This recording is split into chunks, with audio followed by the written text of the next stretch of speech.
On a broad sweep of chalk grassland in southern England stands one of the most familiar and least understood monuments in the world.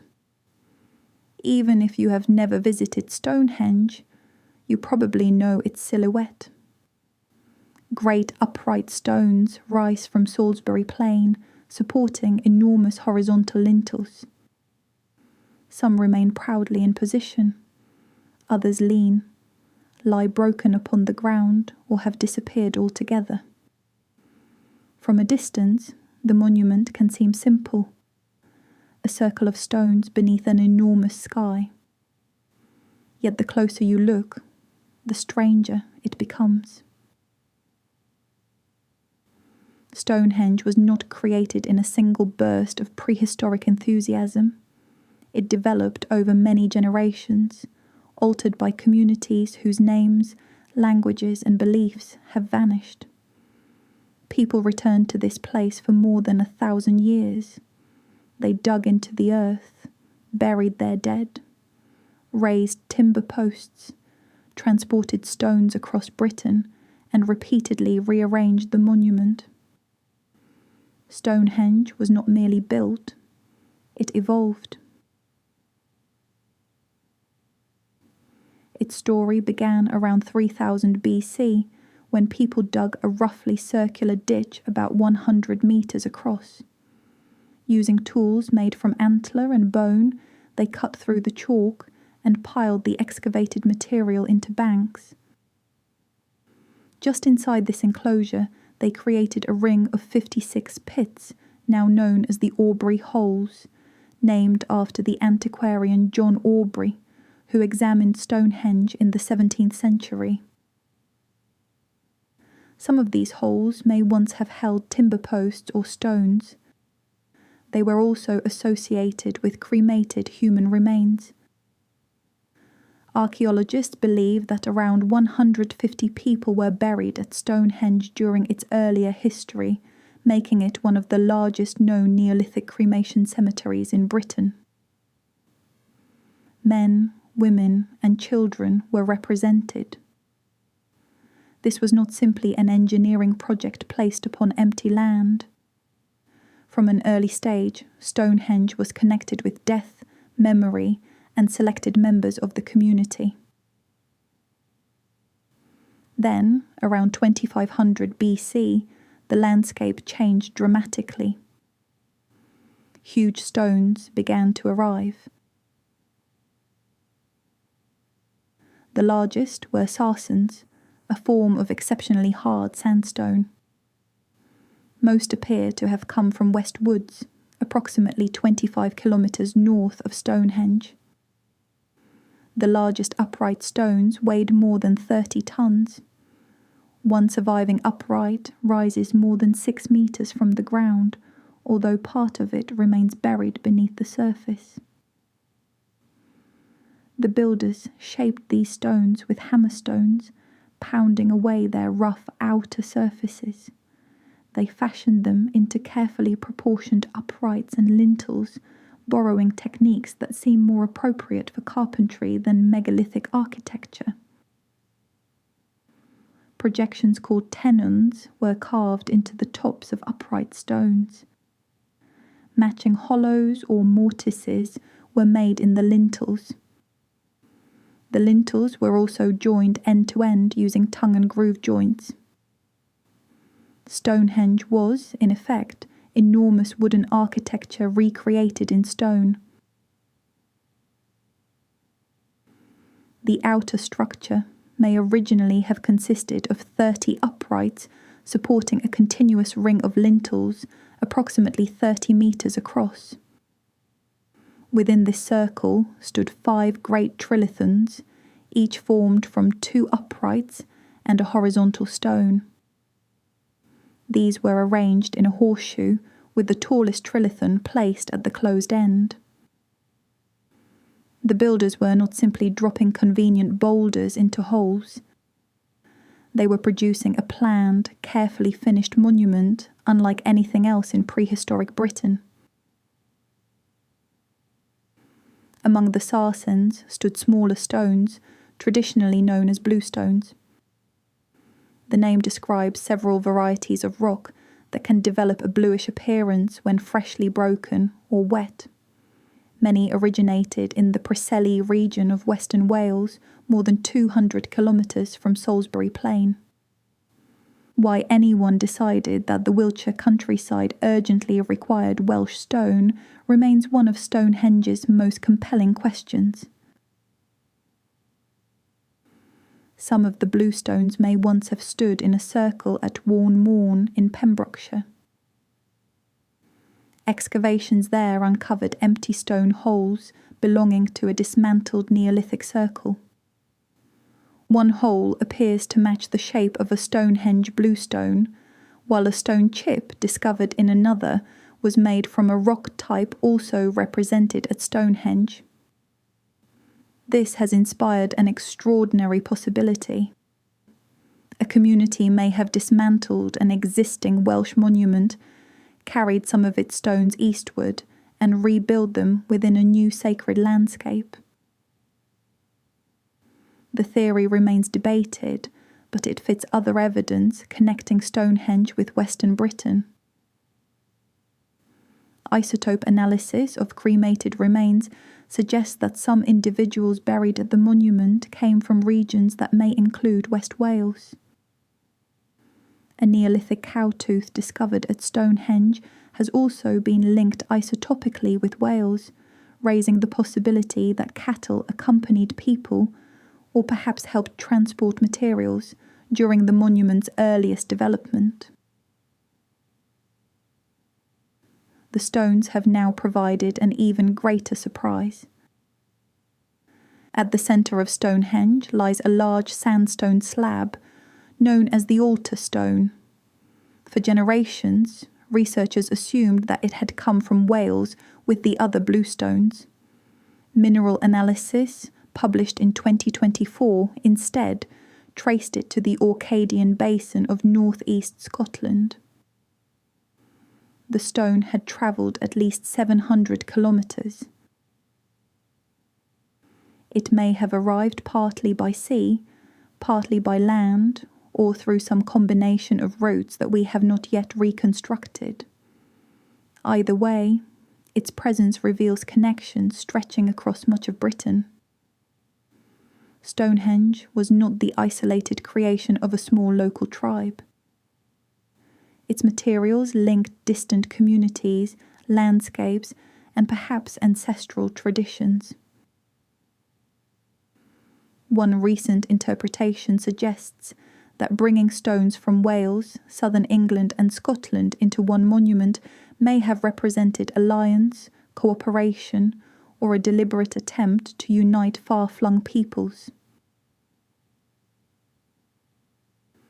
Moving the stones required no lost technology, anti-gravity machine, or assistance from a suspiciously underemployed alien civilization.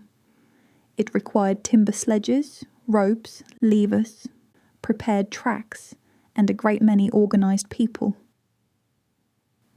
Experiments have shown that teams can move heavy stones using simple equipment when labor is coordinated effectively. The builders may have pulled the stones across wooden rails or along lubricated tracks. Ropes could be produced from plant fibers and animal materials. To raise an upright, workers probably dug a deep stone hole with a sloping entrance. The stone was manoeuvred until one end entered the pit, then hauled upright with ropes and timber frames. The hole was packed with chalk and rubble to secure it. Placing the lintels would have been another splendid logistical headache.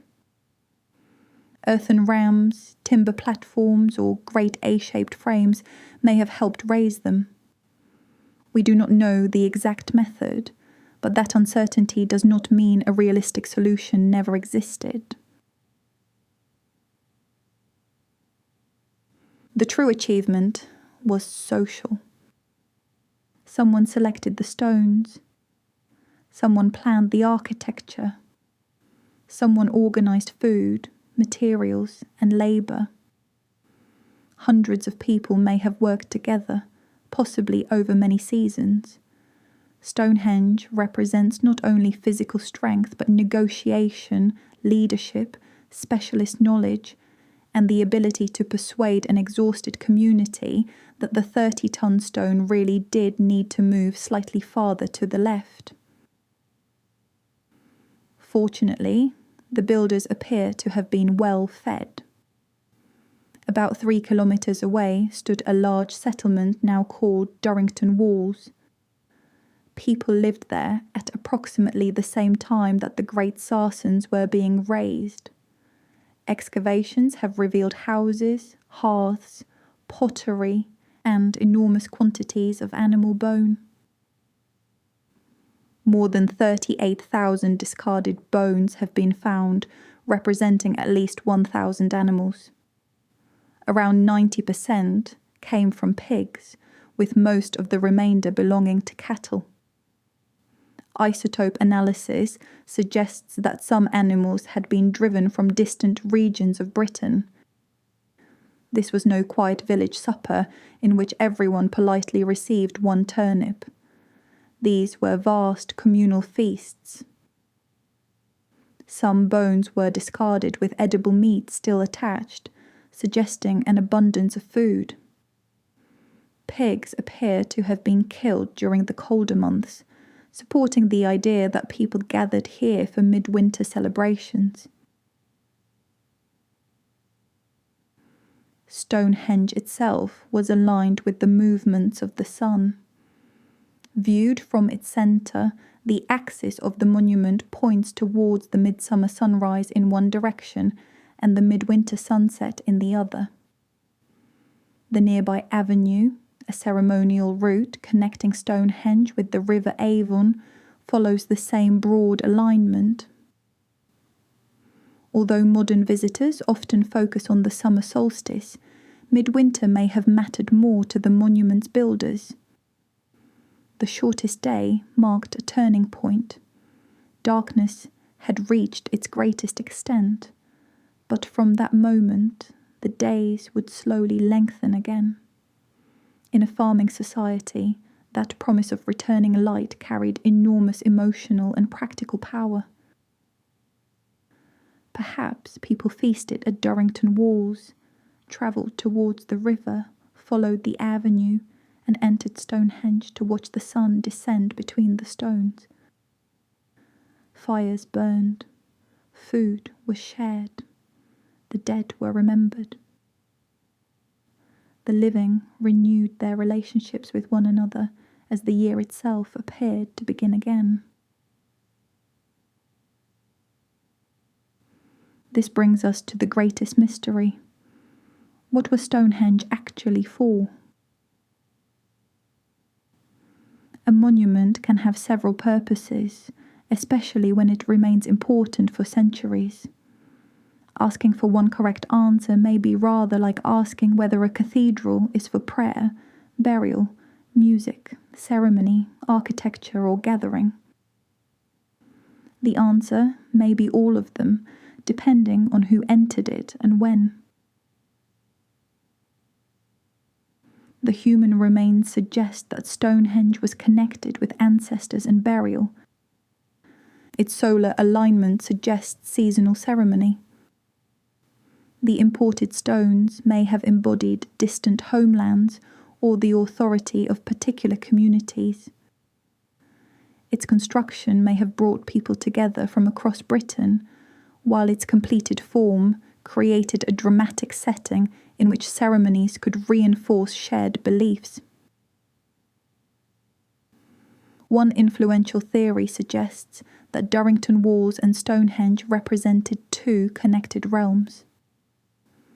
Durrington Walls, with its houses, timber structures, and evidence of communal feasting, may have symbolised the world of the living.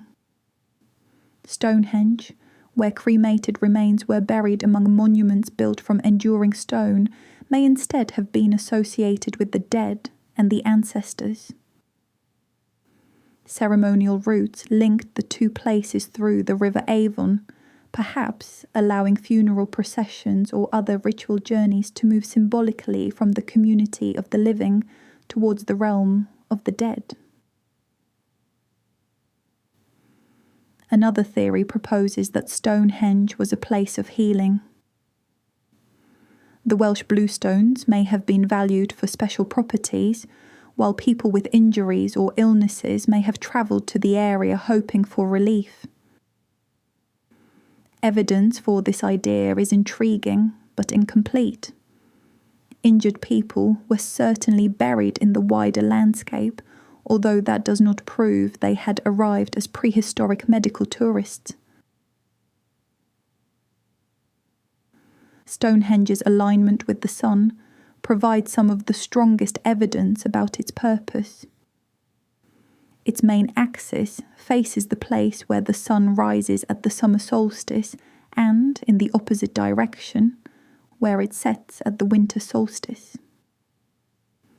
The builders therefore understood the sun's annual movement and deliberately incorporated it into the monument. Stonehenge may have helped communities recognize important turning points in the year, allowing seasonal ceremonies to be held at the appropriate time. Some researchers believe the monument did considerably more than mark the solstices. Archaeologist Timothy Darvill has proposed that the arrangement of its stones represented a complete solar calendar. In his interpretation, the 30 upright stones of the outer circle each represented one day in a 30-day month. Counting around the circle 12 times would produce 360 days.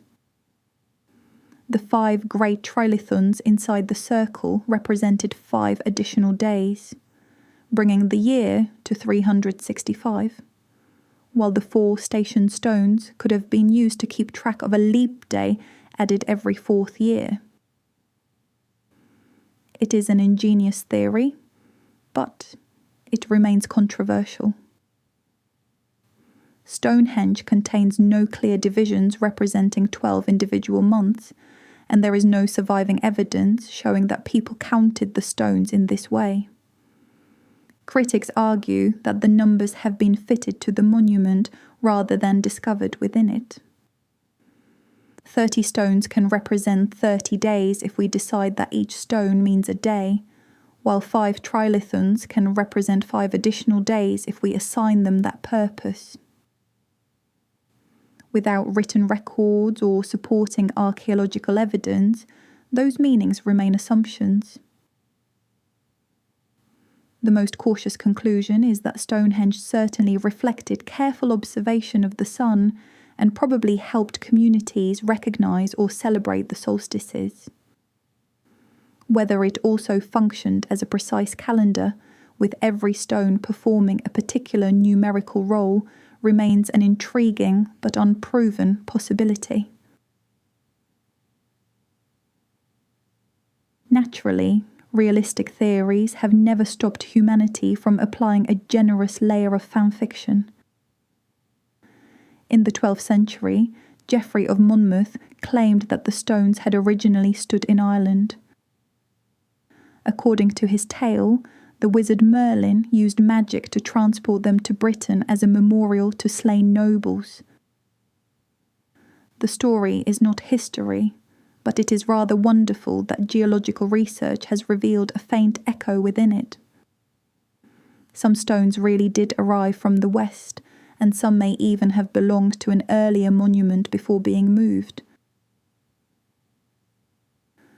Later writers associated Stonehenge with the Druids. 17th and 18th century antiquarians imagined it as a Druid temple, and the idea became deeply embedded in British culture. Unfortunately for the theory, the main monument was built roughly 2,000 years before the earliest surviving descriptions of Druids. Modern Druid and pagan groups continue to gather there, but they are creating a new chapter in Stonehenge's history rather than restoring a documented ancient ceremony. Then we have the giants. Folklore claimed that only giants could have raised stones of such size. Modern versions replace giants with extraterrestrials, advanced lost civilizations, or survivors of Atlantis. Aliens are sometimes credited with designing the monument as a landing site, navigational beacon, or cosmic communications device. This raises several practical questions. Why would a civilization capable of crossing interstellar space require local farmers to arrange a rather uneven parking marker in Wiltshire? Why select stone instead of leaving behind a material unknown to prehistoric Britain? And why travel across the universe without writing down anything useful? Still, the alien theory survives because it offers a dramatic answer while quietly underestimating ancient people. The more satisfying explanation is also the more remarkable one. Human beings did this. Communities without metal tools, engines, or writing moved enormous stones across extraordinary distances because those stones meant something powerful to them. For the truly dedicated fanfic theorist, Stonehenge may also be a portal, a machine for concentrating Earth energy, a map of another solar system, or an acoustic device capable of altering consciousness. The arrangement does affect sound within the circle, as almost any stone enclosure would, and ceremony may well have included music, chanting, or drumming. But no evidence has revealed a hidden prehistoric amplifier capable of opening a gateway to another dimension. Rather disappointing, perhaps, but considerably safer for Wiltshire. The mystery of Stonehenge endures because the monument sits at the boundary between evidence and imagination. Archaeology can tell us when its major phases were built. Geology can locate the origins of its stones. Chemical analysis can trace the movements of people and animals. Excavations can reveal what communities ate, where they lived, and how they buried their dead. What archaeology cannot recover so easily is meaning. No surviving voice tells us what the stones were called. We do not know the words spoken during ceremonies or the stories associated with the landscape. We do not know whether people approached the monument with grief, excitement, fear, or joy. Perhaps children grew bored during solemn rituals. Perhaps workers complained about the weather. Perhaps someone stood beneath the newly raised lintels and felt that they had helped create something eternal. Stonehenge is worth remaining curious about because every new discovery makes prehistoric Britain more connected, more organised, and more human. The mystery is no longer how supposedly primitive people could have built it. The mystery is why generations of intelligent, determined people chose to build it, rebuild it, and gather beneath its stones. On Salisbury Plain, the wind still moves through the broken circle. At midsummer, the rising sun touches the ancient axis. At midwinter, the light retreats between stones shaped by hands more than 4,000 years ago. The builders are gone. Their monument remains. And perhaps that was the purpose all along.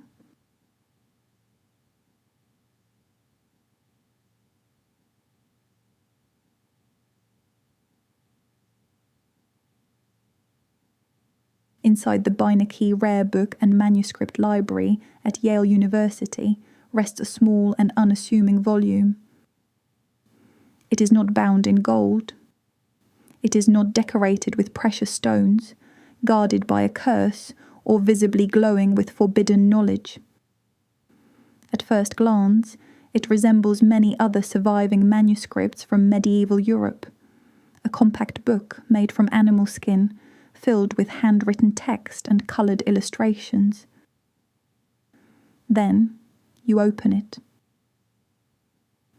Across its pages grow plants that no botanist can identify with certainty. Their roots twist into claws, tentacles, and knotted limbs. Their leaves appear familiar for a moment, only to become completely impossible when you look more closely. Circular diagrams contain stars, suns, moons, and signs of the zodiac. Tiny naked women stand in green pools, sit inside vessels, and float through elaborate networks of tubes. Vast folding pages reveal wheels, towers, clouds, and structures resembling maps of worlds that do not exist. Around every image flows a strange, elegant script. The writing has been given the affectionate name Voynich, but nobody knows what it says. Nobody knows what language lies beneath it, whether it is a language at all, or why someone devoted so much labour to creating it. The book is known today as the Voynich Manuscript, named after the rare book dealer Wilfrid Voynich, who acquired it in 1912. Its official title at Yale is rather less theatrical. Voynich Manuscript 408.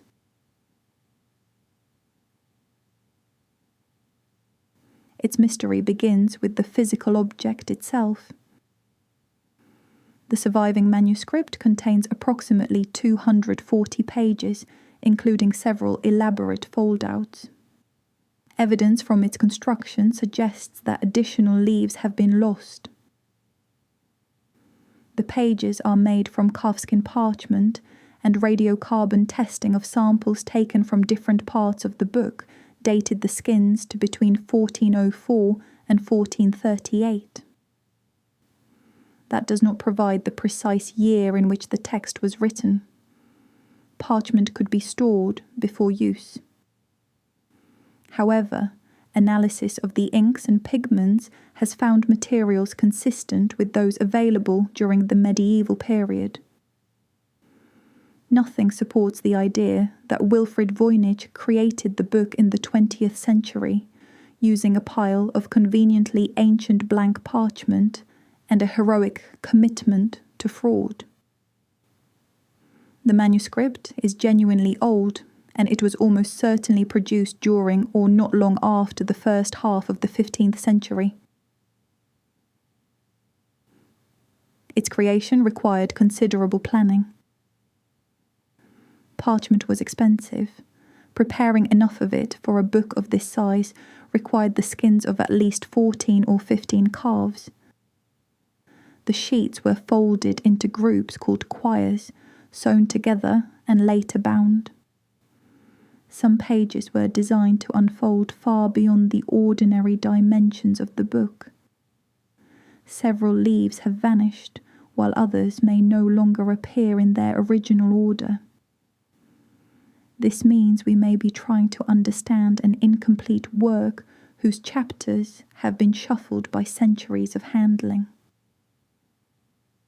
The missing pages could once have contained an introduction, an index, a key to the script, or absolutely nothing helpful whatsoever.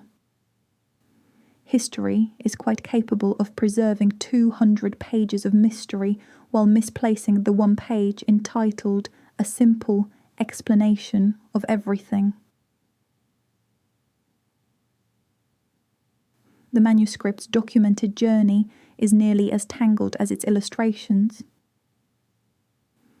The first firmly identified person known to have owned it was Georg Baresch, a 17th century alchemist living in Prague.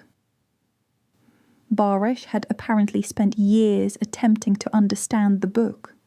He became convinced that the Jesuit scholar Athanasius Kircher might succeed where he had failed. Kircher was a natural choice. He wrote about languages, astronomy, magnetism, medicine, religion, geology, and almost anything else that could be placed upon a desk. He had also claimed to understand Egyptian hieroglyphs, although his translations later proved spectacularly incorrect. If a mysterious book required a confident man with encyclopedic interests and absolutely no fear of overcommitting, Athanasius Kircher was available. After Baresh's death, the manuscript passed to the physician and scholar Johannes Marcus Marci. In 1665 or 1666, Marci sent the book to Kircher in Rome, accompanied by a letter asking him to decipher it. That letter remains with the manuscript today. Marci reported that a previous owner had once offered the book to Holy Roman Emperor Rudolph II for the enormous sum of 600 ducats. He also wrote that Rudolph believed the author to be Roger Bacon, the 13th century English friar and philosopher. The story may preserve genuine information about the manuscript's earlier ownership, but it is not direct proof. Marci was passing along something he had heard, and the Roger Bacon attribution was already doubtful even before radiocarbon dating placed the parchment roughly a century after Bacon's death. After reaching Kircher, the manuscript entered Jesuit collections and largely disappeared from public attention. It resurfaced when Wilfrid Voynich acquired it from a Jesuit collection near Rome in 1912. Following Voynich's death, it passed through several hands before the bookseller Hans Peter Krause donated it to Yale University in 1969. Voynich believed he had found an encrypted masterpiece by Roger Bacon and devoted years to promoting and attempting to solve it. The Bacon theory gave the manuscript an exciting identity, but the modern dating evidence has removed him as its original author. It remains possible that somebody copied an older work, yet there is no convincing evidence connecting the manuscript with Bacon at all. The author or authors therefore remain unknown. Handwriting analysis has suggested that several scribes may have contributed to the manuscript.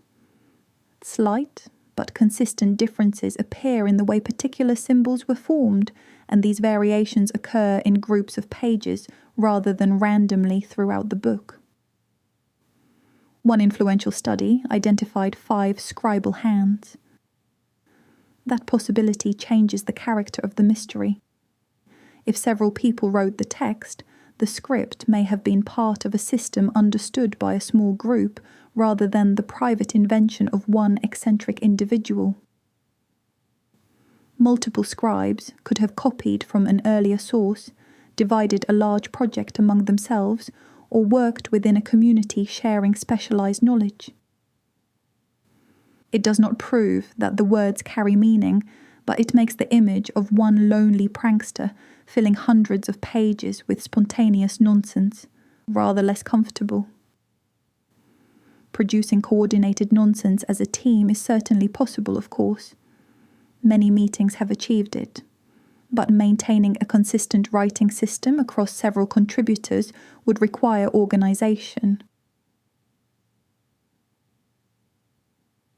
Since nobody can read the text, researchers have divided the manuscript according to its illustrations. The largest portion is commonly called the herbal section. Most pages contain a drawing of a plant accompanied by one or more paragraphs. Yale's catalogue counts illustrations of 113 unidentified plant species. Some plants appear almost recognizable. A leaf may resemble ivy, a flower may suggest a thistle, or a root may look vaguely medicinal. yet attempts to identify whole specimens usually collapse because different parts seem to belong to different species. This may not be a mistake. Medieval herbals were practical books rather than modern botanical field guides. Plants could be stylized, copied inaccurately, or altered to emphasize useful parts. A manuscript concerned with medicine might enlarge a root, simplify a flower, or combine several stages of growth into one image. Some Voynich plants may be distorted versions of real species. Others could be deliberate composites designed to express qualities, ingredients, or symbolic associations rather than literal appearance. Still, no proposed identification has created a reliable key to the accompanying text.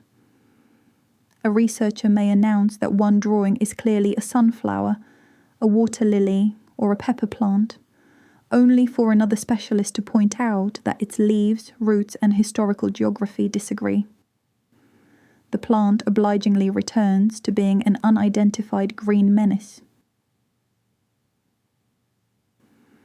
The astronomical and astrological pages contain circular diagrams, stars, crescent moons, and recognizable zodiac symbols. Pisces appears as 2 fish. Taurus appears as a bull. Sagittarius is represented not by the familiar centaur but by a human figure carrying a crossbow. Around several zodiac diagrams stand groups of small female figures, many of them partly or completely naked. Each woman appears to hold or connect with a star. They may represent days, stars, constellations, degrees of the zodiac, or individual people associated with astrological calculations. Astrology was deeply connected with medieval medicine. Physicians considered the positions of celestial bodies when diagnosing illness, choosing treatments, or deciding when to perform procedures. A book combining plants, human bodies, and zodiac diagrams would not have seemed peculiar to a 15th century reader. It is peculiar to us, primarily because we cannot read the labels. The next group of pages is usually called the biological or balneological section. Here, the little women multiply enthusiastically. They bathe in pools of green or blue liquid, emerge from pipes, sit beneath canopies, and occupy shapes that sometimes resemble organs, vessels, or sections of the human body. The word balneological refers to bathing and the therapeutic use of water. Medieval and Renaissance medical traditions included mineral baths, steam treatments, and bathing regimens. The pictures might therefore describe health practices, fertility, pregnancy, women's medicine, or bodily processes. Another possibility is that the pools and tubes are symbolic diagrams rather than scenes of actual bathing. They could represent fluids moving through the body, substances passing through alchemical equipment, or cosmic forces circulating through nature. The women themselves might be patients, personifications of stars, spirits within substances, or convenient human markers showing scale and movement. Without the text, a woman sitting inside a green tube can be made to support almost any theory, which is lovely for fanfiction and somewhat inconvenient for scholarship. The most spectacular illustration is a huge fold-out, often called the Rosette's page. It contains 9 large circular forms connected by pathways. Around them are towers, walls, clouds, pipes, and clusters of shapes resembling stars or flowers. Some researchers see a map. Others see a cosmological diagram, a network of cities, a representation of the elements, or a schematic picture of the human body. One structure resembles a castle with swallowtail battlements, a style associated with parts of northern Italy. This has encouraged theories that the manuscript was produced somewhere in that region, although a single architectural resemblance cannot provide a postal address for an entire book. Later pages contain drawings of roots, leaves, and containers resembling apothecary jars. These are followed by dense passages divided into short entries, each marked with a small star-like symbol. The arrangement resembles a collection of recipes. Taken together, the manuscript looks broadly like a compendium of natural and medical knowledge. Plants are introduced, celestial influences are charted, bodies or baths are illustrated, ingredients are stored in vessels, and short instructions appear at the end. That is one of the most realistic interpretations of its purpose. It may have been a medical, pharmaceutical, or natural philosophical handbook written for a particular community. It could have focused especially on women's health, fertility, and bathing, although the illustrations alone cannot prove this.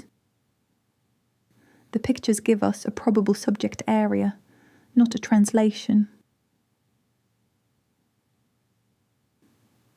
The writing presents an even greater challenge. It flows from left to right in neatly formed lines. Most of it can be represented using roughly 20 to 25 common symbols, although rarer shapes also appear. Spaces divide the writing into groups that resemble words, but we cannot be certain that the spaces mark words in the way they do in English.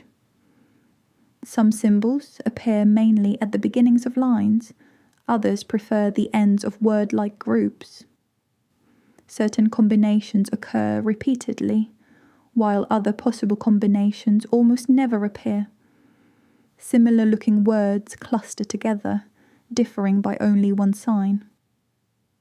Some words are repeated 2, 3, or even more times in succession. The writing is structured. It is not a random scattering of characters. Statistical studies have found that words and recurring patterns are distributed across the manuscript in ways that resemble meaningful human language. Different illustrated sections also favour different vocabulary.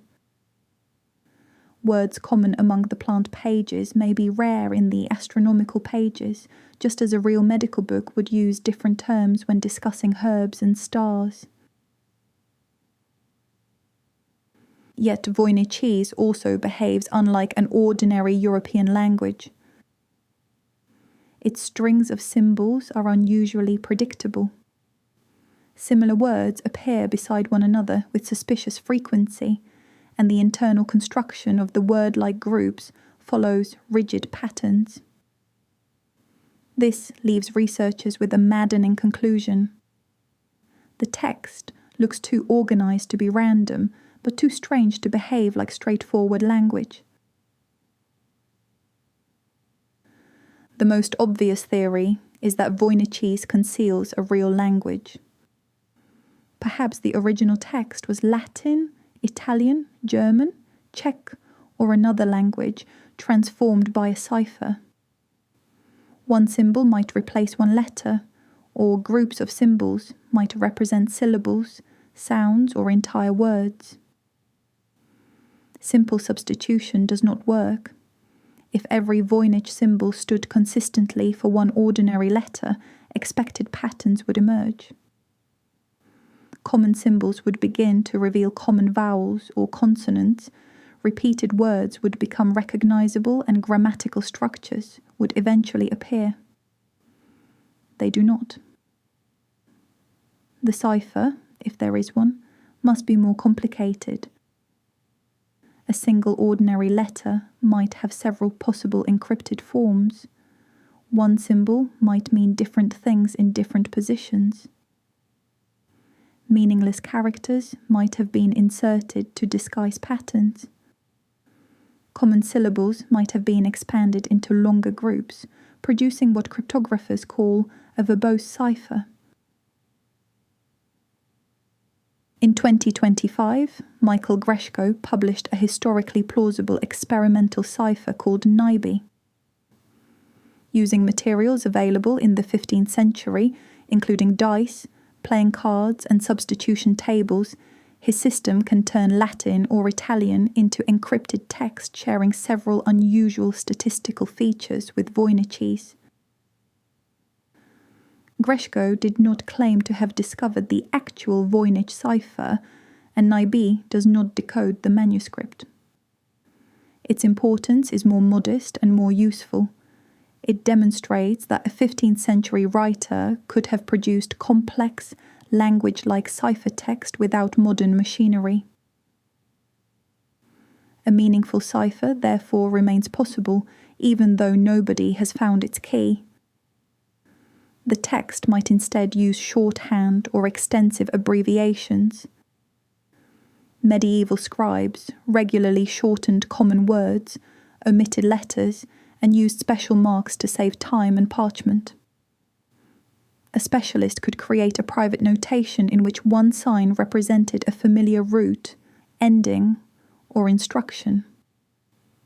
If the Voynich manuscript was intended for a small medical, religious, or scholarly community, its readers may never have needed a public alphabet. Another possibility is that Voyniches represents a constructed language. The cryptographer William Friedman, who helped break major military codes during the 20th century, studied the manuscript for decades. He eventually suspected that it might be an artificial language whose words were constructed from categories and concepts rather than directly inherited from speech. For example, a word could be assembled from signs meaning something like plant, hot, female, and water. Such a system might create highly regular word families and explain why similar forms cluster together. No one has demonstrated that this is what Voyniches does, but the theory explains why conventional code breaking repeatedly fails. Cryptographers may be searching for hidden Latin letters when the script represents ideas according to an entirely different logic. Friedman and other professional cryptanalysts investigated the manuscript extensively without reaching a decipherment. Then there is the hoax theory. Perhaps the manuscript says nothing at all. A creator hoping to impress a wealthy collector could fill an expensive-looking book with mysterious writing, strange plants, and occult diagrams. Emperor Rudolph II's court was fascinated by alchemy, astrology, and hidden knowledge. A manuscript appearing to contain ancient secrets could have attracted both attention and money. The Elizabethan figures, John Dee and Edward Kelly, have often been cast as possible culprits. Dee was a mathematician, astrologer, and collector of manuscripts. Kelly claimed to communicate with angels and possessed precisely the sort of confidence required to announce that incomprehensible noises contained heavenly wisdom. The theory imagines them producing a fraudulent ancient book and selling it to Rudolph II. It is marvelous historical fanfiction, but the evidence is weak. The parchment dates from decades before Dee and Kelly's time, although older unused parchment could theoretically have been obtained. More importantly, no reliable document connects either man to the manuscript. The theory survives because they were near Rudolph's court, interested in secret knowledge, and dramatically convenient. A more general medieval hoax remains harder to dismiss. Researcher Gordon Rugg demonstrated that meaningless but convincing Voynich-like words could be generated using tables of syllables and a device called a cardan grill. By moving a mask with cut-out windows across a table, a writer could select fragments and rapidly produce long passages of structured nonsense. Rugg showed that such a hoax was technically possible, but he did not prove that this was how the manuscript was made. The main difficulty is scale. Someone invested costly parchment, careful writing, hundreds of illustrations, and possibly the labour of several scribes. That is a great deal of effort for a joke. Yet fraud, prestige, and patronage have inspired greater acts of industry. The creator may also have believed the text had power, even if it did not encode ordinary speech. Ritual language, invented mystical words, or automatic writing could appear meaningless to us while remaining meaningful to the people using it. The choice is therefore not limited to valuable secret knowledge or cynical prank. Human beings have always been capable of producing texts that occupy the magnificent territory between scholarship, faith, imagination, and nonsense. Naturally, the more adventurous theories venture much farther. The manuscript has been described as an extraterrestrial botanical guide, a record of plants from another planet, the medical handbook of a secret order of women, a surviving book from Atlantis, the work of a time traveller, and a portal manual disguised as a medieval herbal. The strange plants provide excellent fuel for these ideas. If they cannot be identified on Earth, perhaps they did not grow here. The less dramatic explanation is that medieval drawings were not photographs. Plants could be stylized, combined, copied through generations of increasingly inaccurate manuscripts or imagined for symbolic purposes. The pigments, parchment, zodiac imagery, clothing, and artistic conventions all belong comfortably within late medieval Europe. Nothing in the physical book requires visitors from another world. The alien botanists may therefore return to their greenhouse. The manuscript has also attracted hundreds of claimed solutions. It has supposedly been read as Latin, Hebrew, Arabic, Turkish, Old Persian, a Romance language, and several languages previously unknown to linguistics. Most proposed decipherments begin promisingly. A researcher assigns sounds or meanings to several symbols and extracts a phrase that seems to match an illustration. The problems begin when the system is applied to the next page. Rules change, symbols acquire new values, spelling becomes increasingly flexible, and the translation dissolves into phrases that could mean almost anything. A genuine solution must do more than produce one attractive sentence beside one plant. It must explain the writing system consistently. It must translate long passages without continually changing the rules. It must produce coherent grammar and vocabulary. Other researchers must be able to follow the same procedure and reach the same result. So far, no proposed solution has passed that test. The Voynich Manuscript remains worth studying because it is not an empty mystery. We know more about it now than Wilfrid Voynich did in 1912. We know the approximate age of its parchment.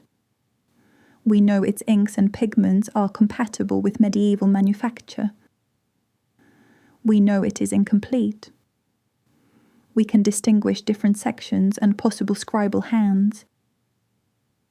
Computers can measure patterns no human reader could count across thousands of words. Digital images allow botanists, linguists, historians, artists and cryptographers around the world to inspect every stain and pen stroke.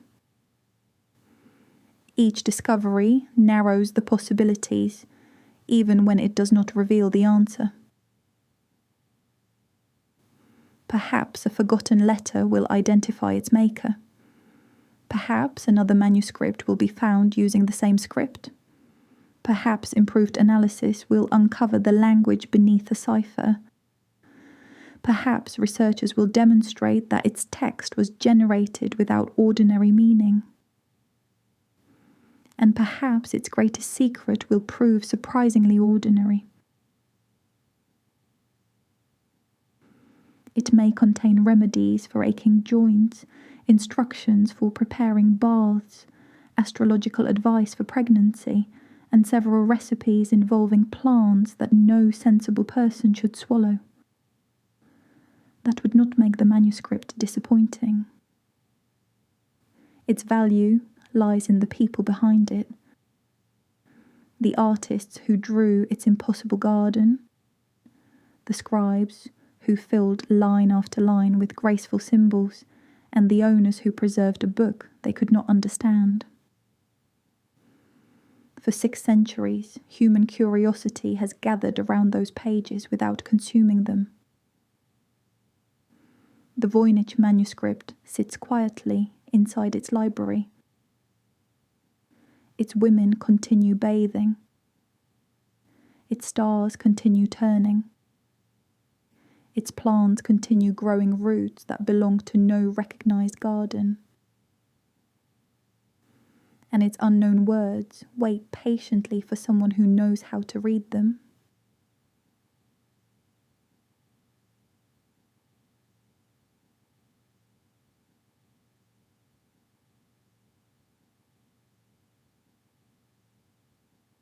At the western edge of modern Cairo, where the crowded city meets the desert, 3 enormous shapes rise from the Giza plateau. The largest belongs to the pharaoh Khufu. Beside it stands the pyramid of his son Khafra, which appears almost as tall because it was built upon slightly higher ground. The smallest of the 3 was created for Menkaure, Khafra's successor. Today, their surfaces resemble gigantic staircases of weathered limestone. When they were completed, however, they looked very different. Each pyramid was covered with smooth casing stones, carefully fitted and polished until the monument formed a gleaming geometric mountain. Khafra's pyramid still preserves a small portion of its casing near the summit, offering a glimpse of how brilliant the entire plateau must once have appeared beneath the Egyptian sun. The greatest of them, the Pyramid of Khufu, originally stood about 146.5 meters tall. That's 481 feet.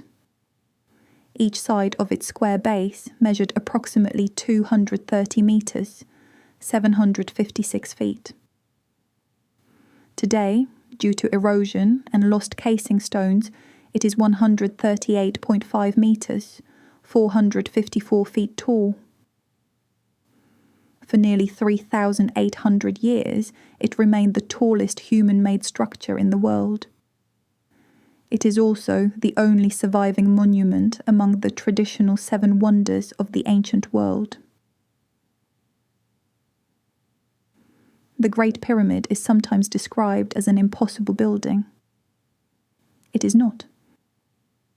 It is an extraordinary building whose complete construction process has not survived. That distinction matters. We possess strong evidence identifying the people who commissioned it, the communities who worked at Giza, the places from which its materials arrived, and many of the tools and transport systems available to its builders. What remains uncertain is precisely how those known resources were combined at every stage of the project. The mystery is therefore not whether ancient Egyptians could build the pyramid. The pyramid is rather compelling evidence that they could. The mystery is how they organized the work so successfully, how they raised the stones as the monument grew taller, and why certain architectural decisions were made inside it. The 3 Great Pyramids were created during Egypt's 4th dynasty, roughly 4,500 years ago. They were not isolated monuments standing alone in an empty desert. Each belonged to a much larger funerary complex. A typical complex included a temple beside the pyramid, a long causeway descending towards the Nile Valley, and another temple near the water. Smaller pyramids were built nearby for royal women. Cemeteries containing the tombs of relatives, officials, and priests grew around the king's monument. Boat pits, workshops, storage areas, and settlements formed part of the wider sacred and administrative landscape. This context helps explain the pyramid's primary purpose. They were royal tombs. The Great Pyramid contains a granite chamber with a large stone sarcophagus, or burial coffer, traditionally known as the King's Chamber. It stands within a funerary complex belonging to Khufu, and his name appears in ancient quarry marks and work gang inscriptions found in protected spaces within the monument. His pyramid temple also contained inscriptions and images connected with him. No mummy of Khufu was discovered inside the pyramid, and no magnificent collection of royal treasures awaited modern explorers. This has sometimes been presented as evidence that the Great Pyramid was never a tomb. Yet Egyptian royal tombs were irresistible targets for robbers. Gold, furniture, precious stone, and finely worked objects could be removed and reused. Even a royal mummy might be damaged while thieves searched its wrappings for jewellery. The absence of Khufu's body is therefore frustrating, but it is hardly surprising. The Great Pyramid was also much more than a container for a corpse. Egyptian kings were believed to possess a continuing existence after death. The royal burial monument helped transform the deceased king, sustain him through offerings, and connect him with the divine order of the universe. The pyramid shape may have carried several related meanings. It resembled the rays of the sun descending towards the earth. It may also have evoked the primeval mound that emerged from the waters at the beginning of creation. Its enormous stable form promised permanence. A pharaoh's earthly life might end. His monument intended to disagree. Khufu had inherited generations of architectural experimentation. Egypt's earliest monumental royal tombs were not true pyramids. The step pyramid of Djoser at Saqqara, constructed more than a century before Khufu's monument, rose as a series of rectangular levels. During the reign of Khufu's father Sneferu, builders experimented repeatedly with the smooth-sided form. At Meidum, they created a steep monument whose outer layers later collapsed. At Dashur, the angle of the bent pyramid changes partway up, possibly because engineers recognized structural problems and reduced the slope. Sneferu's Red Pyramid, also at Dashur, finally achieved a successful smooth-sided design. The Great Pyramid did not appear suddenly from nowhere. It stood at the end of a long process of testing, failure, adaptation, and accumulated experience. Ancient Egyptian builders learned how stone behaved because previous monuments had already given them some rather memorable lessons. Khufu's architects began by preparing the site with remarkable care. The base was levelled, the corners were positioned, and the sides were aligned closely with the cardinal directions. The exact surveying method remains debated. Builders could establish level points using water-filled trenches, sighting instruments, or carefully measured reference lines. North could be determined by observing circumpolar stars, by tracking shadows, or through a combination of solar and stellar observations. We do not need to imagine modern lasers hidden beneath a priest's robe. Surveyors working patiently over repeated nights could obtain extremely accurate results with plumb lines, sighting tools, cords, and a sophisticated knowledge of the sky. Much of the pyramid's limestone came from the Giza plateau itself. Quarrying stone nearby greatly reduced the distance over which most blocks had to travel. The finest white casing limestone came from Tura on the eastern side of the Nile. Granite used in the king's chamber and other internal structures travelled from Aswan, hundreds of kilometres to the south. For many years, discussions of pyramid construction casually declared that these stones were transported by boat. Now we possess something wonderfully close to an eyewitness account. At Wadi El Jarf on the Red Sea coast, archaeologists discovered fragments of papyrus dating to the end of Khufu's reign. Among them were the records of an official named Mera, who supervised a crew of workers. Mera's journal describes journeys between the Tura quarries and Akhet Khufu, the ancient name of the Great Pyramid complex.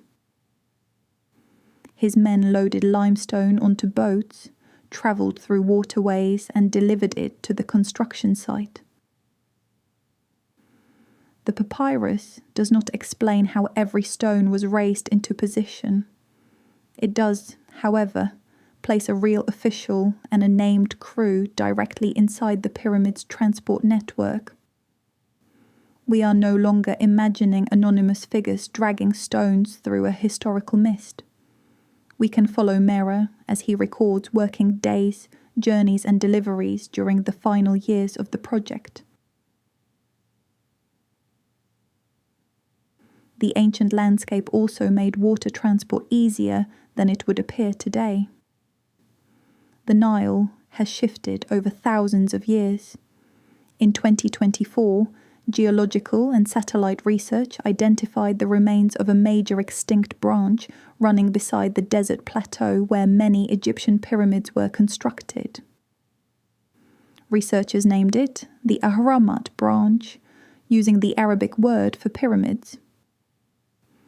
Many pyramid causeways appear to lead towards this former waterway, ending near valley temples that may once have functioned as harbours. At Giza, canals and basins could have brought boats carrying people, food, and building materials close to the plateau. The pyramids now appear to stand deep within dry desert, partly because the river landscape that supported their construction has vanished.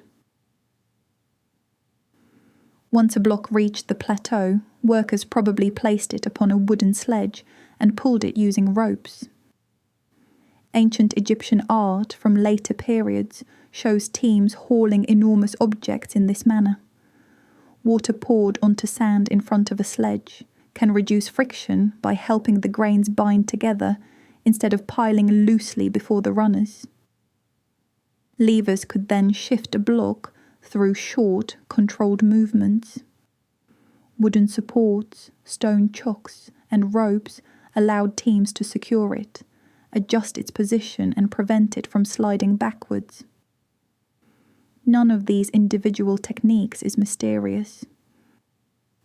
The difficulty lies in repeating them on an enormous scale while maintaining a steady supply of stone, food, tools, timber, and workers. A pyramid was not simply a masonry problem, it was a national exercise in management. This brings us to one of the most persistent myths surrounding Giza: the image of vast armies of enslaved people being whipped beneath the sun.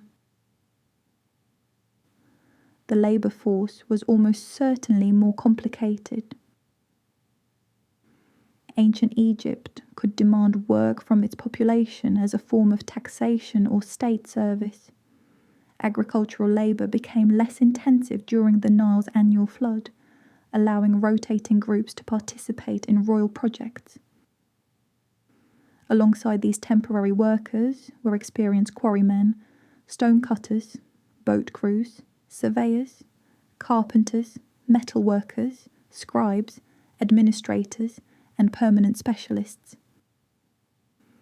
Work gang names preserved at pyramid sites suggest organised teams with their own identities.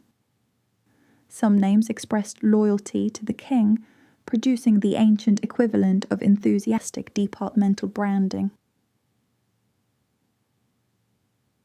Near the pyramids, archaeologists have excavated a substantial 4th dynasty settlement often called the Lost City of the Pyramid Builders. It contained houses, administrative buildings, storage areas, workshops, and facilities for producing food. The settlement is particularly well connected with the later pyramid projects of Khafra and Menkaure, though its development may also illuminate the labour organisation established during Khufu's reign. Tens of thousands of animal bones and fragments reveal large-scale provisioning, including cattle, sheep, goats, pigs, fish and birds. Bread and beer formed essential daily rations, while meat supplied labourers and higher status workers within the settlement. These people were not being given a handful of dust and instructed to feel grateful. Feeding the workforce required farms, herders, fisheries, bakeries, breweries, pottery production and regular deliveries from across Egypt. The pyramid, therefore, tells us something larger than the story of a king. It reveals a society capable of gathering resources from distant regions and coordinating thousands of people around one shared project. Building it strengthened administrative systems, transport routes, craft specialization, and the authority of the royal state. Yet one great question remains. How were the blocks lifted as the pyramid grew? Most archaeologists agree that rams, sledges, and levers were probably involved. What they do not agree upon is the shape, position, and development of those rams. A single straight ramp leading towards one face of the pyramid would be easy to understand. Workers could drag stones upwards as each new level was added. However, the ramp would need to become longer and more massive as the pyramid rose. If its slope remained gentle enough for hauling heavy loads, its final size would be enormous. It might require nearly as much material and labour as the pyramid itself. A steep ramp would use less material, but make the work far harder and more dangerous. A zigzag ramp running up one side could reduce the amount of material required. A ramp spiralling around the exterior could rise gradually while remaining close to the monument. Those designs create their own difficulties. A spiral ramp might conceal the pyramid's corners, making it harder for surveyors to preserve the correct shape and alignment. Turning large blocks around narrow corners would be awkward. A ramp resting upon unfinished casing stones could also damage the surfaces beneath it. French architect Jean-Pierre Houdin proposed that an external ramp was used for the lower portion of the Great Pyramid, while a smaller ramp continued inside the monument near its outer edges. At open corners, workers could rotate blocks before hauling them along the next internal section. The internal ramp theory would explain why no gigantic external ramp survives. It might also account for some unusual spaces detected within the pyramid. However, the complete internal route has not been identified. The theory remains clever and possible, but unconfirmed. Other researchers have proposed systems using several shorter ramps, edge ramps, levers, counterweights, or pulley-like arrangements. Recent computer modelling has explored whether a series of ramps incorporated into the pyramid's growing edges could have maintained a realistic flow of stone without requiring one enormous external structure. Such models are useful because they make measurable predictions, but a successful simulation is not archaeological proof that ancient builders used that exact design. Evidence from other Egyptian sites demonstrates that steep hauling systems were within ancient capabilities. At the Hatnob quarries, archaeologists found a central ramp flanked by stairways and rows of post holes. Ropes secured around wooden posts may have allowed teams to pull heavy stone up a much steeper slope than a simple unsupported ramp would permit. This system does not solve the Great Pyramid automatically. A quarry ramp transporting alabaster is not identical to a ramp rising more than 100 meters around a growing monument. It does show that Egyptian engineers understood how ropes, posts, and coordinated pulling could overcome difficult slopes. They were not limited to pushing blocks vaguely uphill and hoping Ra would handle the final 10 meters. The most probable answer is that construction did not depend upon one miraculous technique. Different stages probably required different solutions. Large external ramps could serve the broad lower levels. Smaller ramps might continue higher. Levers could raise blocks from one course to another.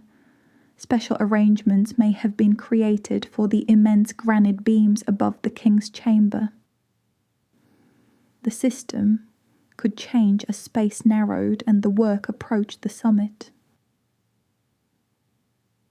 Because ramps were temporary, much of their material may have been removed, reused in later buildings, or buried beneath centuries of development.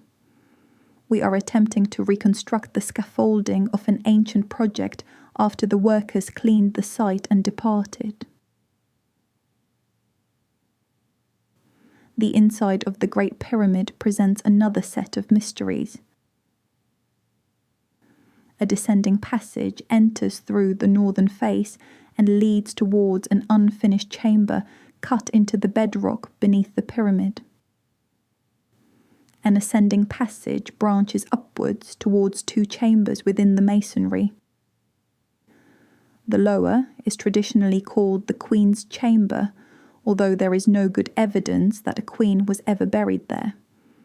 Above it, the spectacular Grand Gallery rises through the pyramid like a tall, sloping hall. It leads towards the King's Chamber, constructed from massive granite blocks and containing Khufu's sarcophagus. Above the chamber are several narrow spaces roofed by huge beams.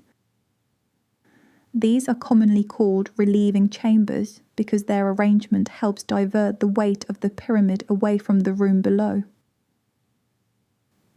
Why did the internal plan become so complicated, you may ask? One possibility is that the builders changed their intentions during construction. The underground chamber may have been abandoned before completion.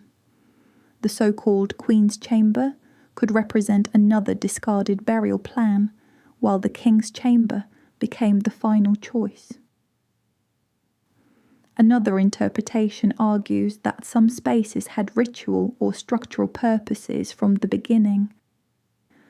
The chambers might have played different roles during the king's funeral and transformation. Narrow shafts leading from the upper chambers could provide ventilation during construction, carry symbolic meaning, or connect the deceased king with particular regions of the sky. The difficulty is that later Egyptian religious texts describe the king's journey among the gods, but the Great Pyramid itself contains no decorative inscriptions explaining how its individual rooms were understood. Once again, the builders left us architecture and declined to include the instruction manual. Modern technology has discovered that the known passages may not be the whole story. In 2017, the Scan Pyramids project used cosmic ray particles called muons to examine the pyramid's interior. Muons pass through stone, but they are absorbed at different rates depending upon how much material they encounter. By measuring the particles that reach detectors, researchers can identify areas of lower density hidden inside a structure. The scans revealed a large space above the Grand Gallery. Known as the Scan Pyramid's Big Void, it is at least 30 meters long and has been confirmed using 3 separate detection systems. We do not yet know its shape, its purpose, or whether it can be entered. It could be a structural space designed to reduce pressure. It might relate to the construction process, perhaps forming part of a ramp or corridor. It could contain several smaller cavities rather than one open chamber. More dramatically, it might be an undiscovered room. The scanners can reveal that emptiness exists. Unfortunately, they cannot tell us what that emptiness meant. A second discovery appeared behind the great stone chevrons on the pyramid's northern face. Muon imaging detected a corridor approximately 9 meters long.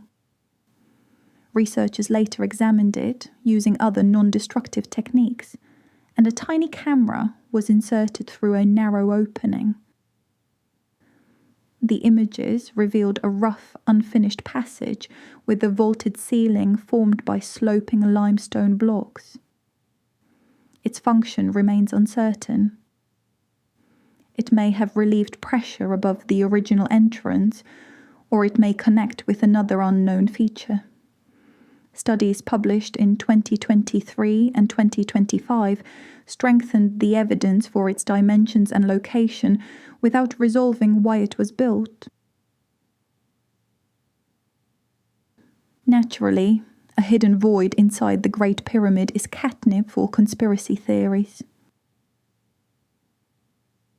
One popular family of theories claims that the pyramids were created by extraterrestrials or by an advanced civilization lost before recorded history. The argument usually begins with genuine admiration. The stones are enormous. The alignment is precise. The organization was astonishing.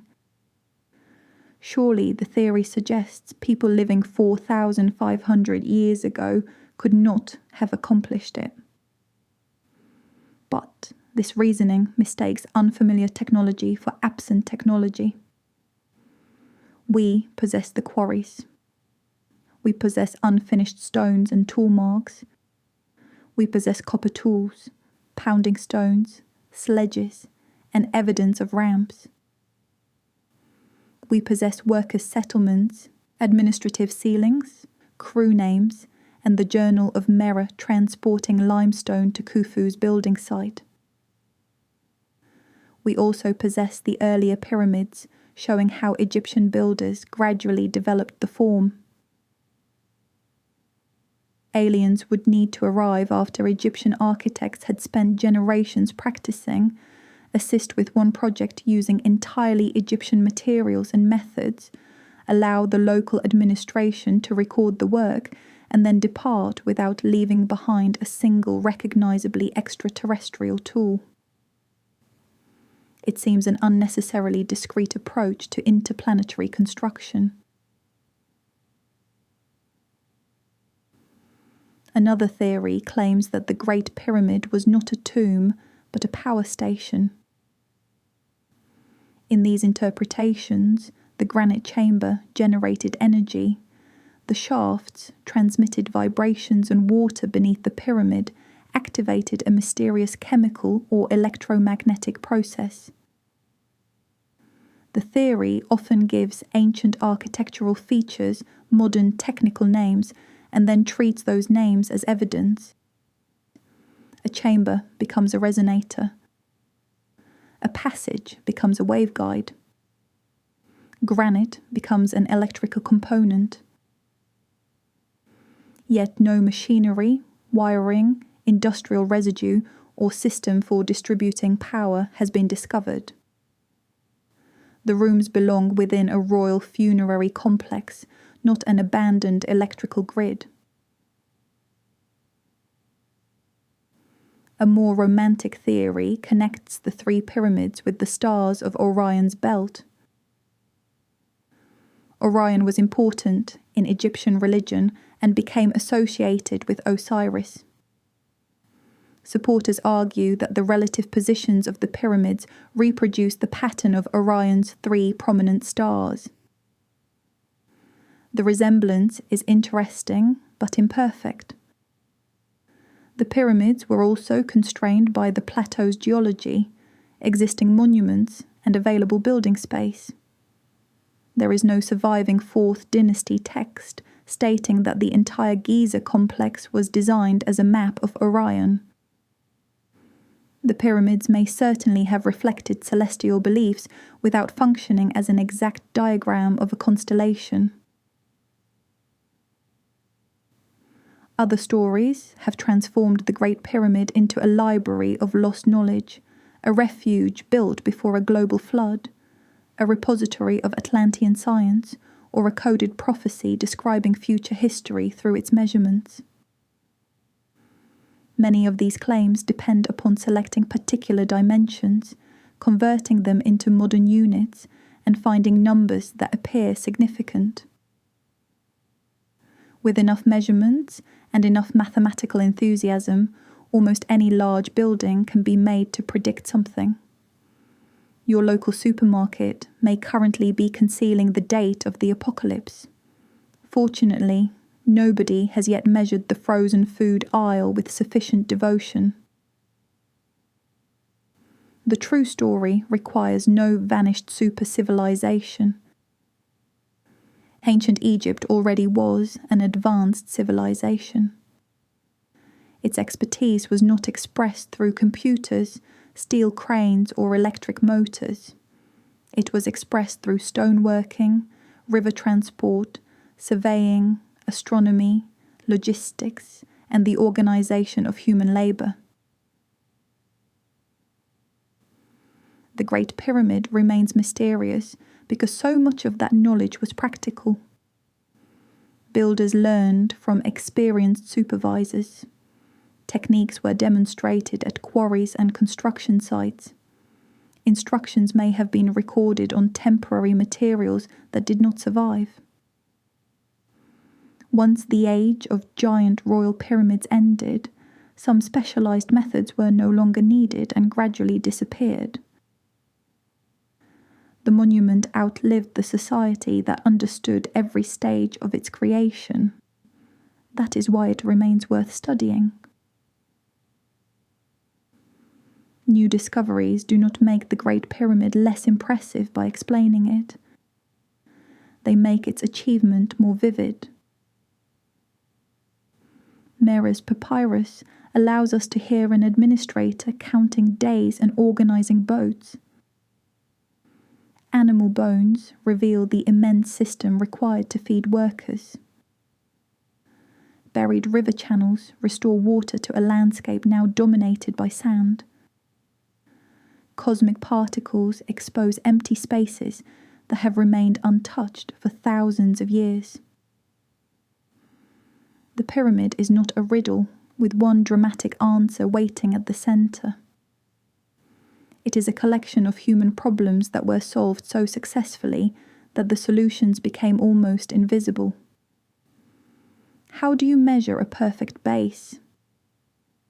How do you coordinate quarry workers with boat crews? How do you feed an entire settlement? How do you move a granite beam heavier than several elephants? How do you preserve the body and identity of a king for eternity? The ancient Egyptians answered those questions with the landscape, materials, and knowledge available to them. We may never reconstruct every rope, ramp, or command shouted across the plateau. We may never know whether the big void was a practical feature, a hidden chamber, or simply a space that made perfect sense to an architect whose plans vanished 45 centuries ago. But we know who deserves the credit. Not aliens, not Atlanteans, not giants armed with suspiciously advanced levitation beams. People. People who measured, hauled, carved, sailed, calculated, cooked, recorded, repaired, and tried again. The sun eventually set upon Khufu's reign. His workers returned to their homes. The temples fell silent. The polished casing was stripped away, and the king's body disappeared. Yet the great stone mountain remained. It still rises above Giza, holding within it known chambers, hidden spaces, and the memory of an engineering system we can almost, but not completely, reconstruct. And perhaps that small distance between what we understand and what we may never know is precisely where wonder lives.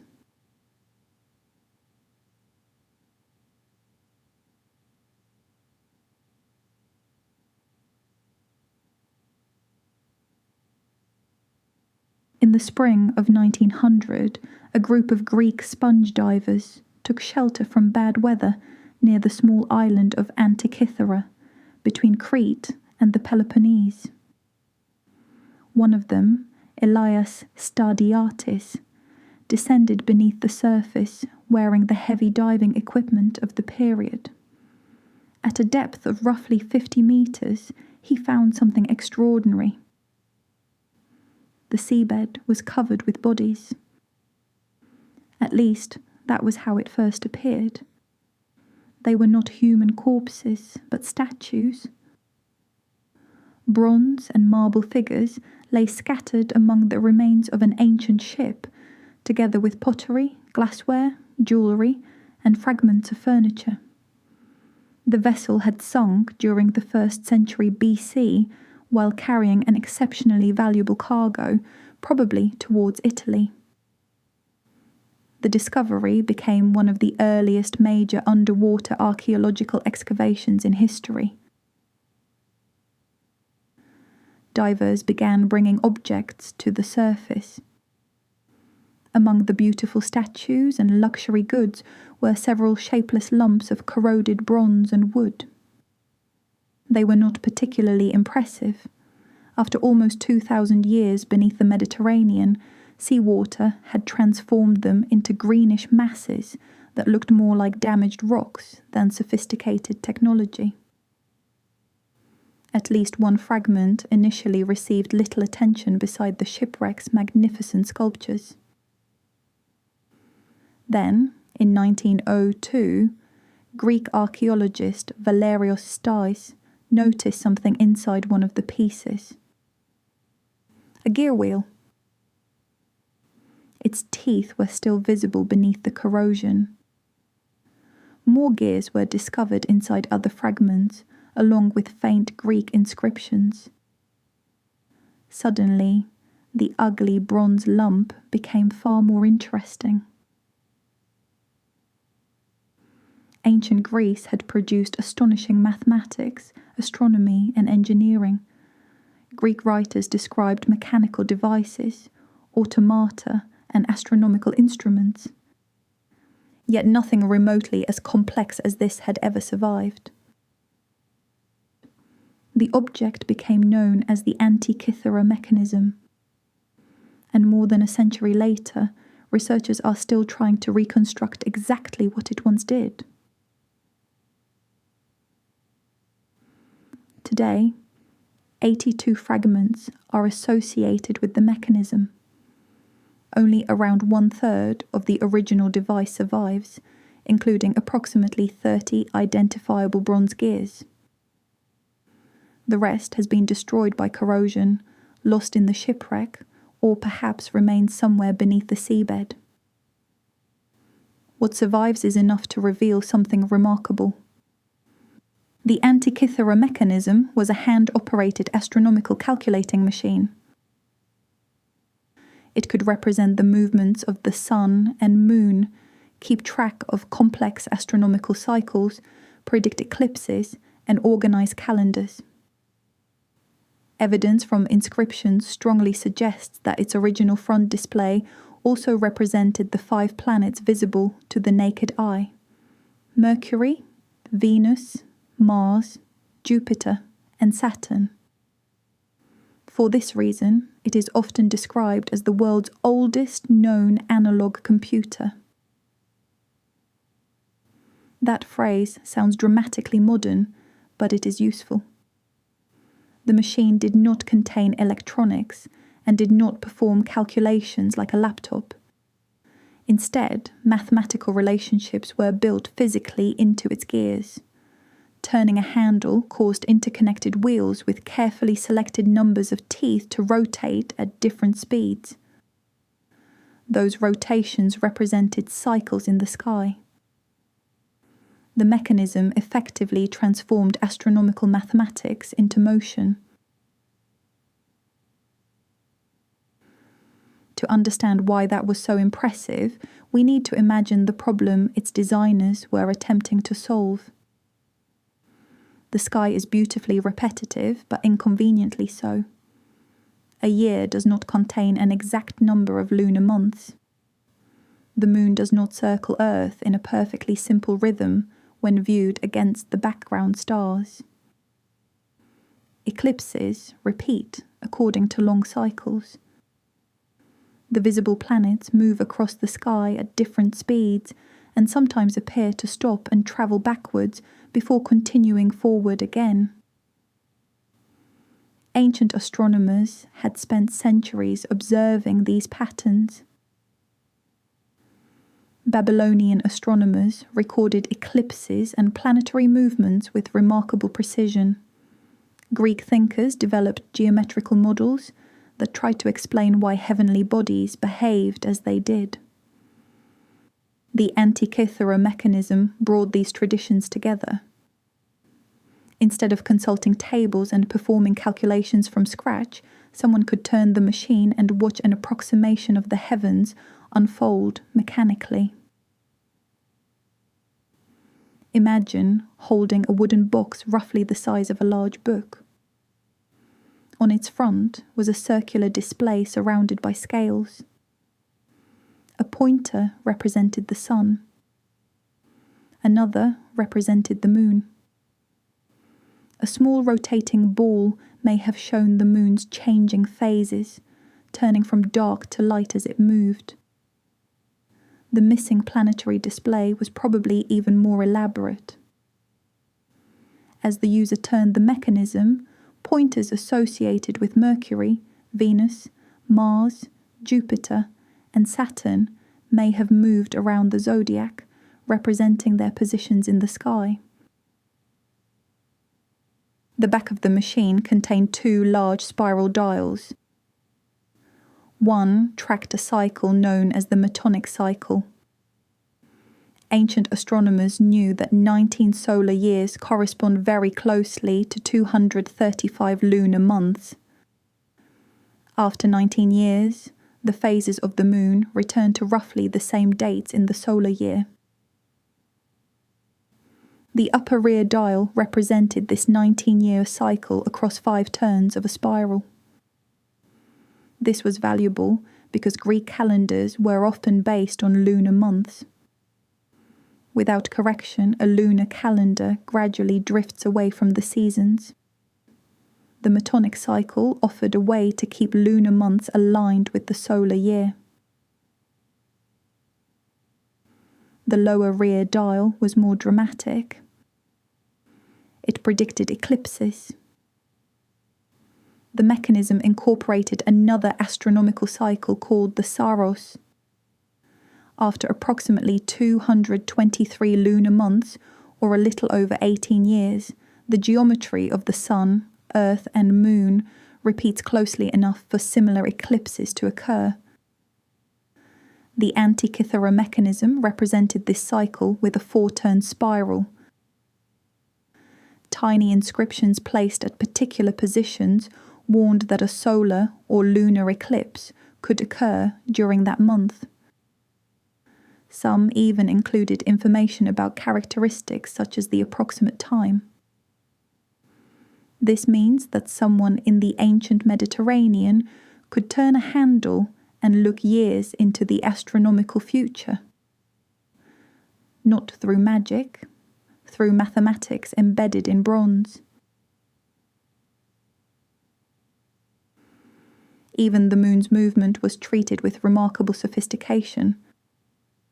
The moon does not appear to travel across the sky at a constant speed.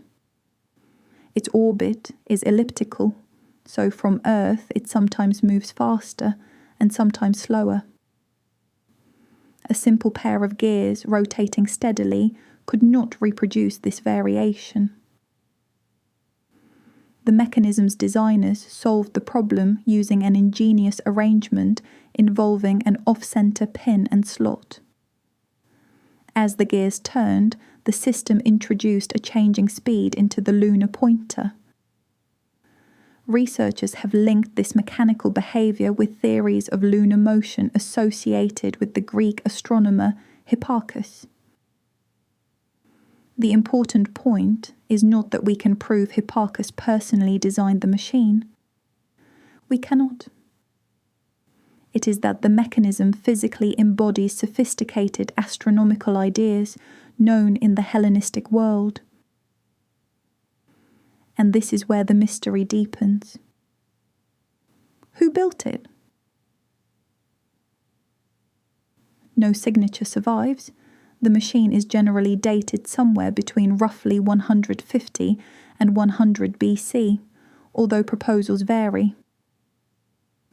The ship itself sank later, probably around 60 to 50 BC. The mechanism may therefore already have been decades old when it went to the bottom of the sea. Various famous names have been suggested.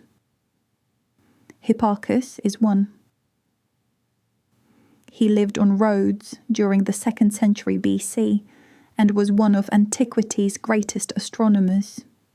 He studied eclipses, star positions, and the irregular movement of the moon.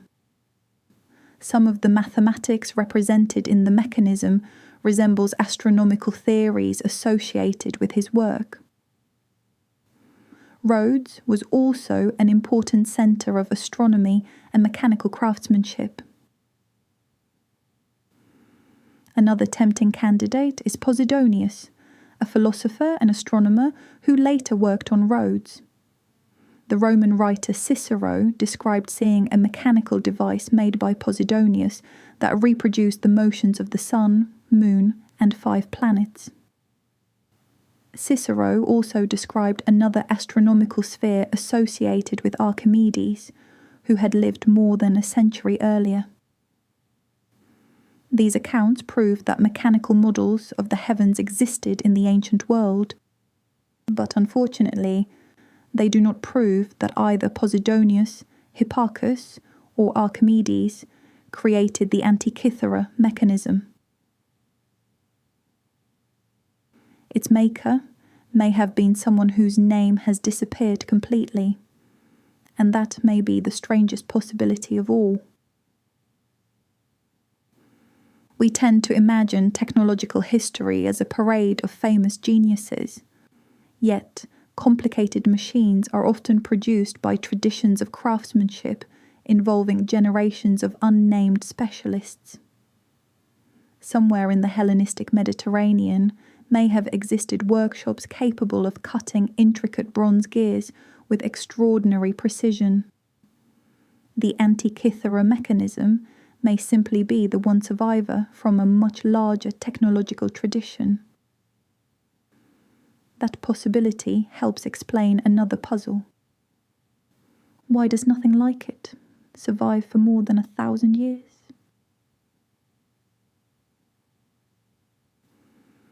Complex geared mechanisms do not reappear clearly in the archaeological record until medieval astronomical clocks. This enormous gap once made the Antikythera mechanism seem almost impossible, but bronze is highly recyclable. An expensive mechanical device that stopped working could be melted down and turned into tools, weapons, coins, vessels, or another machine. Fragile wooden cases decay. Thin bronze plates corrode.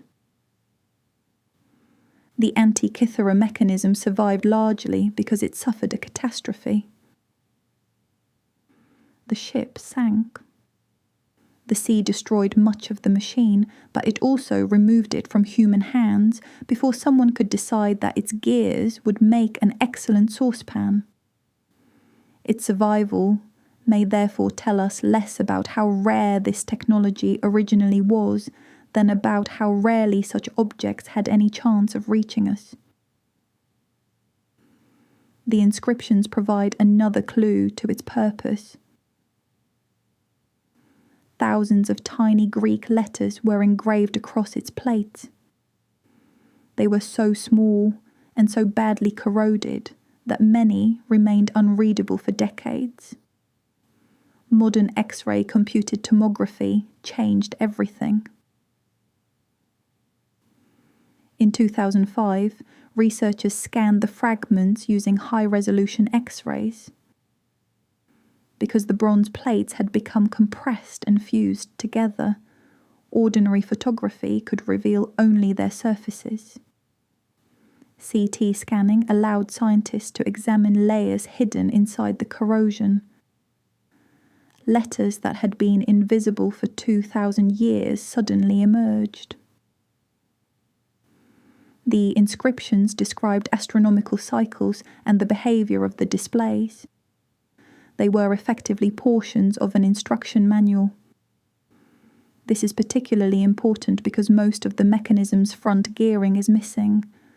Researchers cannot simply look at the surviving object and rebuild it.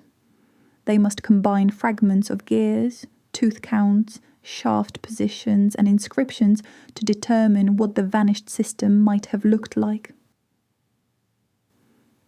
In 2021, a team at University College London proposed a reconstruction of the front display that attempted to satisfy all of this surviving evidence.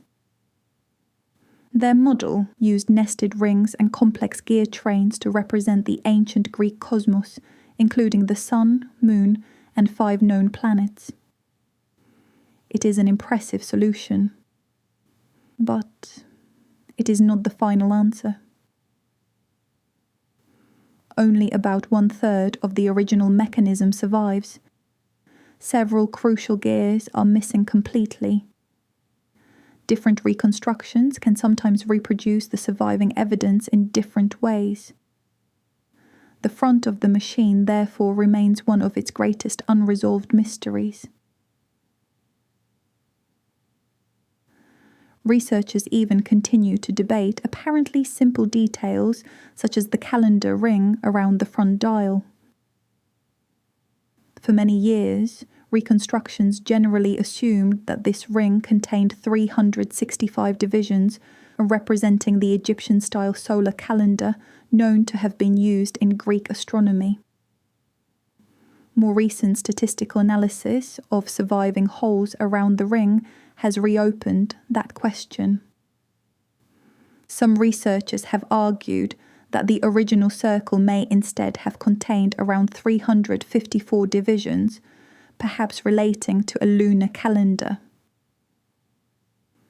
A 2025 engineering study explored mechanisms that could accommodate such a 354 division interpretation and showed that mechanically feasible designs can be constructed. But this remains an active area of research rather than a settled correction to everything we thought we knew. When most of an object is missing, even counting holes around a damaged ring can become a surprisingly serious academic adventure. Another intriguing feature of the machine concerns public games. One smaller dial listed important athletic festivals. These included the Olympic Games and other competitions held throughout the Greek world. This may seem like an odd feature on an astronomical computer until we remember that Greek calendars, religious festivals, and celestial cycles were deeply intertwined. The machine was not necessarily built as a purely scientific instrument in the modern sense. Astronomy helped organize religious observances, agricultural activities, civic calendars, and festivals. Predicting the heavens meant organizing human life.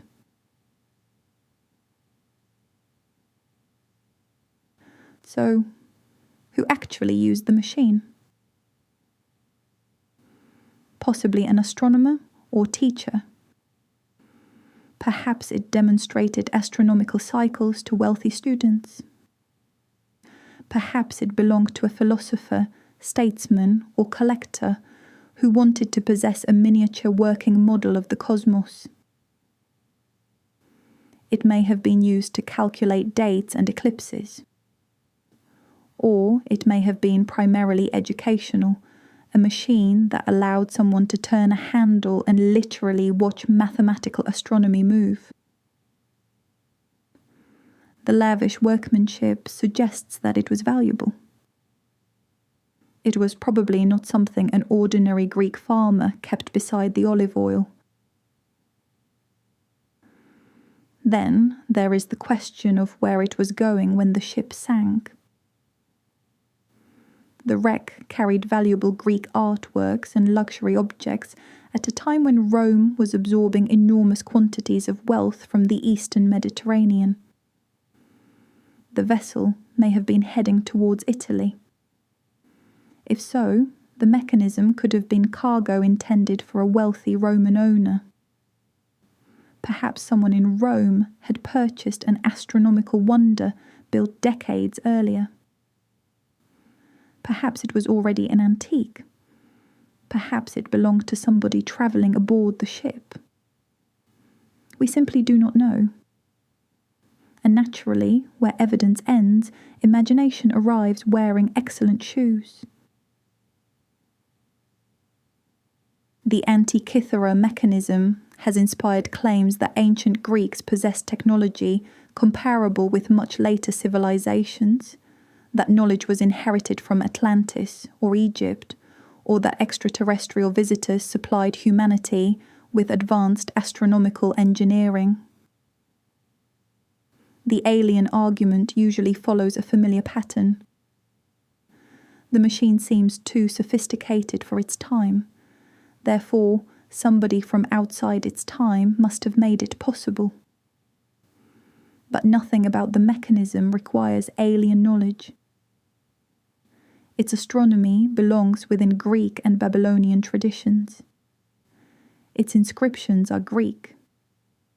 Its mathematics reflect cycles ancient astronomers genuinely studied. Its materials and manufacturing techniques belong to the Hellenistic Mediterranean. Its gears are astonishingly clever. They are also made from bronze by human hands. The more interesting mystery is not how aliens taught Greeks to build gears. It is how much ancient engineering knowledge we have lost. That question becomes even more fascinating when we consider ancient written sources. Greek engineers describe devices powered by water, air and steam. Hero of Alexandria later wrote about automata, pumps, and mechanical theatres. Archimedes was associated with sophisticated astronomical models. Cicero explicitly described devices that recreated celestial motions. The Antikythera Mechanism therefore did not fall from an empty technological sky. It belongs to a world in which mathematicians, craftsmen, and astronomers were already experimenting with mechanical models.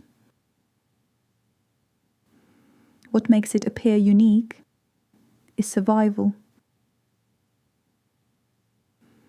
If 10 similar machines once existed, perhaps 9 were melted down. If 100 existed, perhaps 99 vanished. We cannot use one shipwreck to calculate how common they were, nor can we assume that the technology disappeared instantly when this particular machine sank. The Antikythera Mechanism is therefore both a discovery and a warning. Archaeological absence does not necessarily mean historical absence. Civilizations contain technologies made from perishable materials, secret workshop traditions, ordinary tools nobody thought worth preserving, and valuable metals that later generations eagerly recycled. Sometimes, history leaves us a monument the size of a pyramid. Sometimes it leaves 82 corroded fragments at the bottom of the sea. The mechanism's greatest legacy may be the way it changed our expectations. When researchers first recognized its gears, some struggled to accept just how complicated it could be. Then, X-rays revealed more.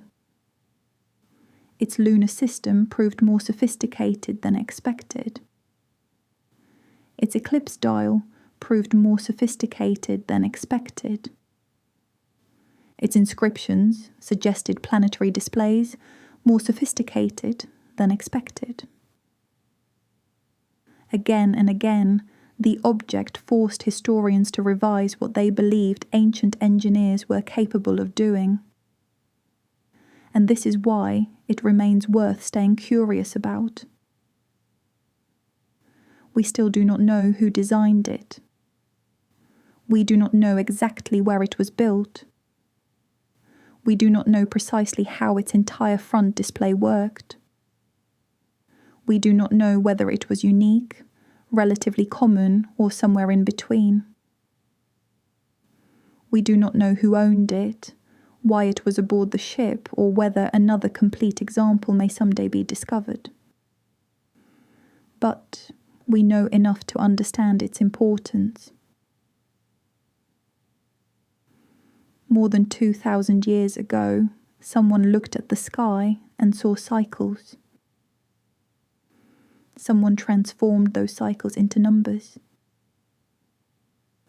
Someone transformed the numbers into ratios. Someone transformed the ratios into bronze gears. And when a person turned the handle, the little machine brought the heavens to life. The moon changed phase. Eclipses approached. Calendars advanced. Planets wandered through their ancient paths. Then one day the mechanism was loaded onto a ship. Perhaps its owner wrapped it carefully. Perhaps somebody demonstrated it during the voyage. Perhaps the passengers had no idea that they were carrying an object that people, 2,000 years later, would call the first analog computer. Somewhere near Antikythera, the journey ended. The ship sank into dark water. Its statues fell across the seabed. Its wooden hull slowly disappeared. And the little mechanical universe collapsed beneath salt, sediment, and corrosion. For almost 2 millennia, its gears did not turn. Then a sponge diver descended through the Mediterranean and accidentally found a lost world. Today, the fragments remain silent. But each new scan gives us another letter, another tooth, another ratio, another tiny movement in a machine that has not worked since antiquity. The Antikythera Mechanism has not given us all of its secrets yet. Perhaps that is appropriate. After all, it was built to model the heavens. And humanity has never been particularly good at looking at the heavens without finding another question.